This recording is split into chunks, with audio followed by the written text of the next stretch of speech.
সম্মানিত উপস্থিতি, এই পর্যায়ে আপনাদের সামনে সংক্ষিপ্ত বক্তব্য নিয়ে যাচ্ছেন আমাদের সাবেক মেম্বার জনাব মমিন মিয়া। জনাব মমিন মিয়া সাহেবকে ওনার সংক্ষিপ্ত বক্তব্য দেওয়ার জন্য বিনীতভাবে অনুরোধ জানাচ্ছি। বিসমিল্লাহির রহমানির রহিম। দুঃখিত, আমার কোনো বাংলা কোনো মনে কিছু নেবেন না। আমি বক্তব্য দেবো না, প্রশ্ন করবো। আচ্ছা, এই জমির পাহাড় বাংলার জন্য এই জমি উপযোগী গোলার জন্য আর কান লড়াইলের জন্য এই লোকটাকে আমাদের নুরুল ইসলাম নুরুল সাহেব।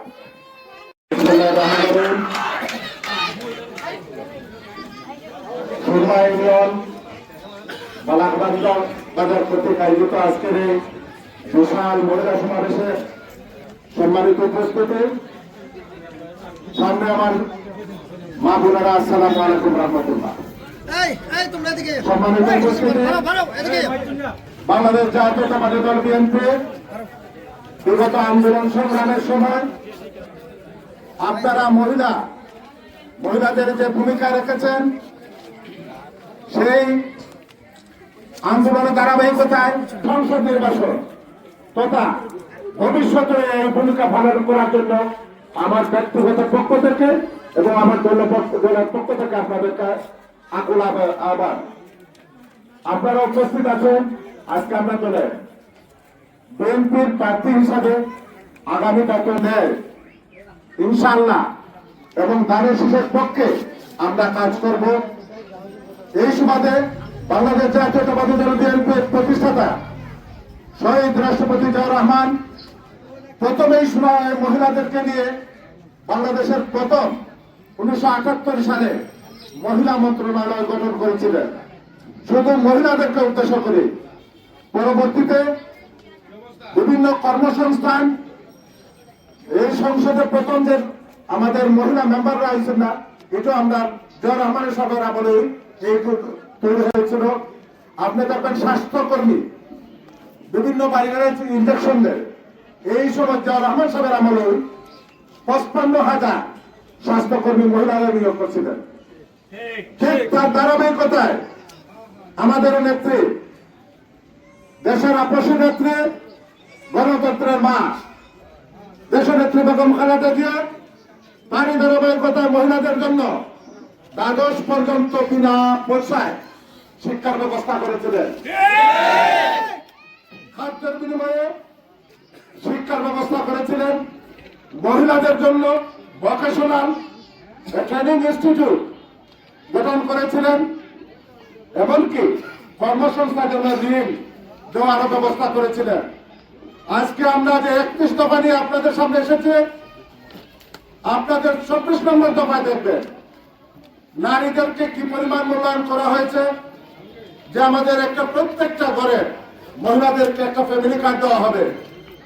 আমাদের দল বিএনপি যদি ক্ষমতায় যায়, ফ্যামিলি কার্ডের মাধ্যমে সরকারি যত অনুদান আছে এই কার্ডের মাধ্যমে দেওয়া হবে।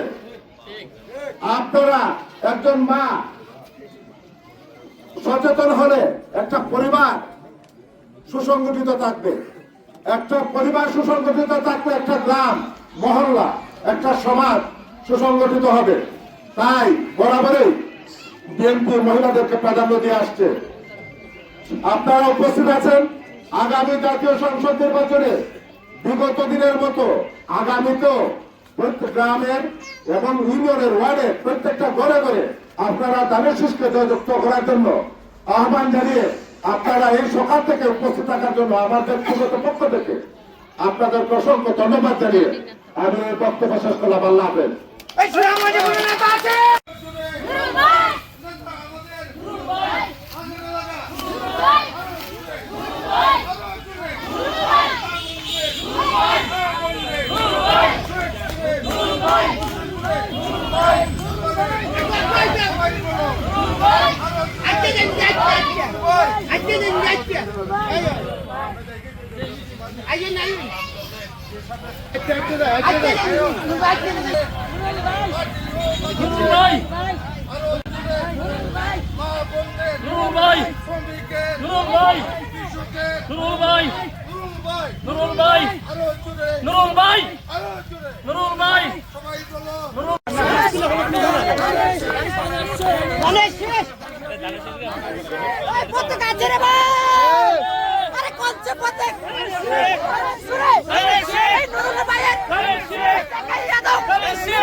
Aisha